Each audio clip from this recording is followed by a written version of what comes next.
Varicose veins కి సరైన చికిత్స కోసం సంప్రదించండి ఎవిస్ హాస్పిటల్. నమస్తే రమగారు. నమస్తే జయ. రమగారు, కార్తీక మాసంలో దానం చేస్తే చాలా విశేష ఫలితాలు ఉంటాయని చెప్తుంటారు కదా. ఎలాంటి దానాలు చేయాలి అంటే కార్తీక మాసంలో చేస్తేనే ఎక్కువగా ఫలితాలు ఉండటానికి గల కారణాలు ఏంటి? కార్తీకము శరత్కాలంలో వస్తుంది. ఈ కాలంలో చలిగా ఉంటుంది, చల్లగా ఉంటుంది కదా. కప్పుకునేందుకు దుప్పట్లు దానం చేస్తే సంతోషించరు అవతల వాళ్ళు. అందుకని విశేషమైన ఫలితం ఇస్తుంది. ఎంత చక్కగా చెప్పారండి. అంతే. మనకి ఇప్పుడు కార్తీకం మనం పరమ పవిత్రమైన మాసంగా భావిస్తాం. అవునవును. ఈ కార్తీక మాసంలో నువ్వులు దానం చేస్తే విశేషమైన ఫలితం. ఎందుకంటే కార్తీకంలో ఒంటికి కావాల్సిన వేడినిచ్చేవి నువ్వులు. అందుకని నువ్వుల దానం చాలా మంచిది. ఉసిరికాయలు దానం చేస్తారు. కార్తీకంలో ఉసిరి చెట్టులో విష్ణువు యొక్క సన్నిధానం ఉంటుందని చెప్తారు. ఉసిరి చెట్టుని కృష్ణుడిగా విష్ణువుగా భావించి వివాహం కూడా చేస్తారు. ధాత్రి తులసి కళ్యాణం, తులసి చెట్టుకిను ఉసిరి చెట్టుకి పెళ్లి చేస్తాం. ఉసిరి చెట్టు కిందే భోజనాలు చేస్తాం, మన భోజనాలు. ఆ చెట్టుకి ఈ రోజుల్లో దాంట్లో జీవం హెచ్చుగా ఉంటుంది, లైఫ్ ఎక్కువ ఉంటుంది. ఎక్కువ సి విటమిన్ ఉండేటువంటి ఉసిరికాయల్ని దానం చేస్తే కూడా చాలా మంచి ఫలితం లభిస్తుంది. ఇప్పుడు పురాణం ప్రకారం అయితే బ్రాహ్మడికి దానం చేయండి, బ్రాహ్మడికి దానం చేయండి అదే చెప్తారు. బ్రాహ్మడికే దానం చేయాలా అని అడిగితే నేను అక్కర్లేదని చెప్తా. పురాణంలో చెప్పబడింది. పురాణం కృతయుగం నాడో త్రేతాయుగం నాడో లేకపోతే ద్వాపర యుగం నాడో చెప్పబడ్డాయి, లేదా తొలి కాలంలో చెప్పబడింది. అప్పట్లో బ్రాహ్మణులు ఏం చేసేవాళ్ళు? ఇప్పుడు మనం చెప్పుకునేటట్టుగా పంతుళ్ళు మీరు రిజర్వేషన్ లేని వ్యవహారాలు అవన్నీ ఆ కాలం నాటివి కాదు. అప్పుడు బ్రాహ్మడు దేశానికి ఉపయోగపడే పని చేసేవాడు. అప్పట్లో దేశానికి ఉపయోగపడే క్రియ ఏంటంటే యజ్ఞయాగాదులు. యజ్ఞం యాగం చేయటం వల్ల ఏమవుతుంది? వర్షాలు విరివిగా పడేవి. దానివల్ల సస్య సంపద ధాన్య సంపద పెరిగేది. రాజులకి సహాయకారిగా ఉండేవాళ్ళు బ్రాహ్మణులు. అంచేత ఈ గోబ్రాహ్మణ హితం కోసం పనిచేయాలి ప్రతివాడు అని భావించేవాళ్ళు. ఇప్పుడు వాన రాజుగారికి ఒక్కడికే కాదు అవసరం, అవును, ప్రపంచంలో అందరికీ అవసరం. అందుకని అందరూ బ్రాహ్మణ్ణి పూజించాలని ఆనాటి నియమం. ఇప్పుడు మీరు గౌరవించండి, పూజించి భావించి అన్నీ వాళ్ళకే ఇచ్చేసి ఏం చెయ్యక్కర్లేదు. ఎవరికైనా దానం చేసుకోవచ్చు. ఇప్పుడు ఈ ఉసిరికాయలు దానం చేయడం, ఇప్పుడు మన ఇంట్లో ఒక పూజ చేసుకున్నాం, మోయనివ్వండి, ఎవరికైనా స్వయం పాకం ఇవ్వండి అంటారు. సాధారణంగా స్వయం పాకం ఎవరికి ఇస్తారు? బ్రాహ్మణులకి. చెప్పకపోయినా పురాణంలో చెప్పకపోయినా మనం ఏం చేస్తాం? బ్రాహ్మణులకి అన్ని ఇస్తాం. స్వయం పాకం కాసిన బియ్యము, కొంచెం పప్పు, తర్వాత చింతపండు, ఎండుమిరపకాయలు, బెల్లము, ఒక కూర ఏదైనా కొంత దక్షిణతోటి బ్రాహ్మణికి ఇచ్చి దండం పెట్టుకుని తీసుకుంటారు. ఇది పద్ధతి. ఇప్పుడు దాన విధిగా చేయాలంటే నువ్వులు దానం చేయాలంటే నేను నువ్వులు ఇస్తా తీసుకుంటే ఎవరు తీసుకోరు, నువ్వులు దానం పడితే అది ఏదోనని భయపడతారు. అందుకని నువ్వులతోటి ఏదైనా పిండి వంటలు చేసి, ఎలాగా మన నువ్వులు చిక్కీలు, నువ్వుల ఉండలు చేయటం, చిమ్మిరి చేయటం, లేకపోతే జీళ్ళు, బెల్లం జీళ్ళు ఉంటాయి, చుట్టూతా నువ్వులు ఉంటాయి కదా, అట్లా వాటిని మనం ఆ నలుగురికి పంచిపెట్టినట్టు కూడా నువ్వులు దానం చేసిన ఫలితమే లభిస్తుంది మనకి.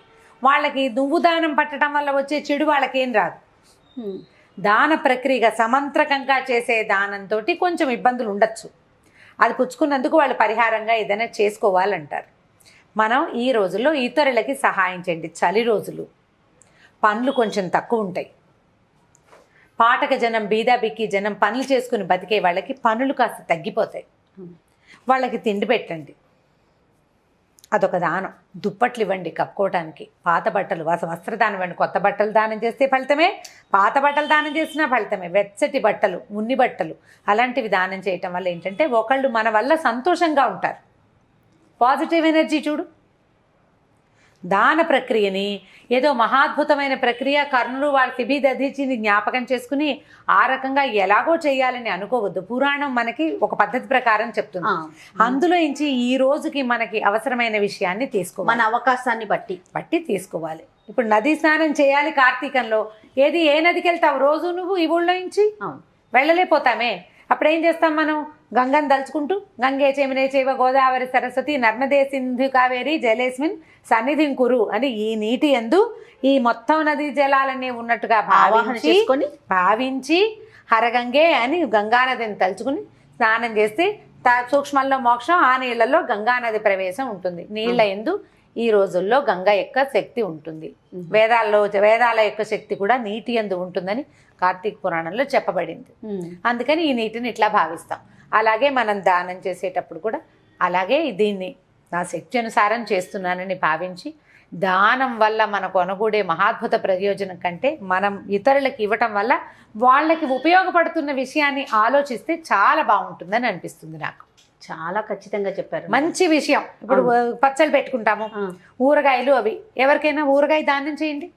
అదేదో బృహత్ కార్యక్రమం కింద కాకుండా మనకి ఎంతవరకు అవకాశం ఉంది, ఎంతవరకు ఇప్పుడున్న సమాజానికి అవసరం, అదే కూరగాయలు ఇవ్వటం. కూరగాయల దానం కూడా మంచిది. కూరలు, పళ్ళు, ఆహార పదార్థాలు, బట్టలు, దుప్పట్లు, వీటితో పాటుగా కార్తీకంలో చెప్పబడే మహాద్భుత దానాల్లో సాలగ్రామ దానం చాలా విశేషమైనది. మంత్రంతో చేస్తాం. అది సాలగ్రామ దానంగా మన చేతితో చేసేది కాదు. అది ఒక బ్రాహ్మణోత్తముని ఎవరినో చూసుకుని అయ్యా సాలగ్రామ దానం చేయదలుచుకున్నాను అంటే వాళ్ళే సాలగ్రామం తీసుకొచ్చి దానికి ఇంత డబ్బులని పెడతారు పద్ధతి. మరి సూక్ష్మంలో మోక్షం చేయాలి కదా. సాలగ్రామ దానం చాలా విశేషమైన ఫలితాన్ని ఇస్తుంది. నదీ తీరాల్లో సాలగ్రామ దానం చేస్తే ఇంకా ఫలితాన్ని ఇస్తుంది అంటారు. ఇవి మంత్రంతో చేయదగిన దానాలు ఏవైనా పెద్దవారిని ఎవరైనా కనుక్కుని మన ఇంట్లో ఉండే పురోహితుడినో, మన ఇంటి పురోహితులు, సమీపంలో ఉన్న దేవాలయంలో ఉన్న అర్చక స్వాములు ఎవరినైనా, మనకి అలవాటు ఉన్న వాళ్ళని అడిగి దీపదానం ఒకటి, దీపాన్ని దానం చేయటం. అజ్ఞానాన్ని పోగొట్టేది, అజ్ఞానాంధకారం నుంచి జ్ఞానంలోకి మన తీసుకెళ్లేది దీపం. ఆ దీపాన్ని దానం చేయటం కూడా మంచి ఫలితాన్ని ఇస్తుంది. దీనికి ఒక నేను సూక్ష్మమైన మెథడ్ చెప్తాను చూడు. మన ఇంట్లో పని వాళ్ళే ఉన్నారు, మనకు వాచ్మెన్ ఉంటాడు, సహాయం చేసేవాళ్ళంటారు. 4 బల్బులు కొనివ్వండి, ట్యూబ్లైట్ కొనిపెట్టండి. ప్రత్యక్ష దీపం, మన దీపం బియ్యపిండి దీపం పెట్టి దీపం దానం చేస్తే బ్రాహ్మణుడికి ఎలాంటి ఫలితం వస్తుందో, వాళ్ళకి అవసరమైతే 4 బల్బులు వాళ్ళ ఇంట్లో పెట్టుకోవడానికి, ఏదైనా పిల్లలు చదువుకోవడానికి ఒక ఎమర్జెన్సీ ల్యాంపో ఇచ్చినా కూడా అలాంటి ఫలితం వేస్తుంది. ఇలాంటి విషయాన్ని ఈ రోజుకి కుదిరేలాగా మనం ఆలోచించుకోవాలి. ఇదివరకు రోజుల్లోగా లాగా ప్రమిదిల్లో నూనె పోసుకొని ఒత్తి వేసుకొని వెలిగించుకో అవసరం లేదు కదా. అవసరం కరెంట్ వాడుతున్నాం. దానికి తగినట్టుగా ఒక సహాయకారిగా ఉండేలాగా ఒకటి ఏదైనా ఇవ్వండి ఎవరికైనా. వాళ్ళకి ఆ దీపం ఉపయోగపడిన నాళ్ళు మీ తాలూకు పాజిటివ్ ఎనర్జీ పెరుగుతుంది కదా. అవునా కాదా? ఖచ్చితంగా. ఇది వరకు లస్టర్లు అవి పెట్టుకుని చీకట్లో దీపాలు పెట్టుకునేవాడు. ఇప్పుడు ఏది అవసరం లేదు, ఇప్పుడు అది లేదు కదా. మనమంతా ఇలా వచ్చేసాం. అవకాశం ఉండి మీకు చేయాలన్న మనసు ఉంటే బ్రాహ్మణుడికి దీపదానం చేసుకోవటం విశేషమైన ఫలితాన్ని ఇస్తుంది. ఒకవేళ అలాంటివి మీకు ఆసక్తి లేకపోతే ఈ రోజుల్లో మనం ఇలాంటిది కూడా హెల్ప్ చేయొచ్చు. దానివల్ల కూడా మనకి ప్రయోజనం సిద్ధిస్తుంది. అంటే ఇక్కడ ప్రధానంగా మనం చూడాల్సింది దానం చేయటం, అంతే కదా రమ్మగారు? అంతే, సహాయం చేయటం ఎవరికైనా.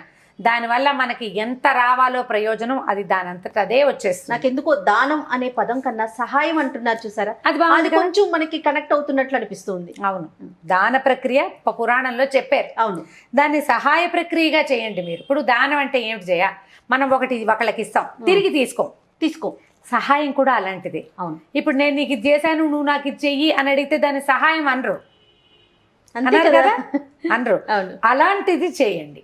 రెండిటికి ఒకటే అర్థం రమ్మగారు. కానీ మాట్లాడుకునేటప్పుడు ఇప్పుడున్న దానికి మనకి సహాయం అనగానే కొంచెం మంచి పదం లాగా అనిపిస్తోంది. దానం అంటే ఏదో ఎవరికో లేని వాళ్ళకి ఇచ్చేస్తున్నారా, అదేదో పెద్ద కార్యక్రమం కింద అలా భావించకుండా ఇలా చేయొచ్చు. ఇతరులకి సహాయం చేయండి. ఫుడ్ ఐటమ్స్ ఎవరికైనా ఇవ్వటము అవన్నీ కూడా మనకి మంచి ప్రయోజనాన్ని ఇస్తాయి. ఈ కాలంలో ఒంటికి వెచ్చదనాన్ని ఇచ్చేటువంటి బట్టలు లాంటివి ఇవ్వటం కూడా మంచి ప్రయోజనాన్ని ఇస్తుంది. దానివల్ల ఏంటంటే ఒకళ్ళు సంతోషంగా ఉంటారు. వాళ్ళ మంచి సమయంలో హాయిగా పడుకుని వాళ్ళు ఇచ్చారు, చక్కగా నేను వాళ్ళు పడుకున్నారని మనని మంచి సమయంలో తలుచుకుంటారు. అది చాలు కదా. అది మనకి పాజిటివ్ ఎనర్జీని ఇస్తుంది. అంతే. తప్పకుండా. నమస్తే. నమస్తే.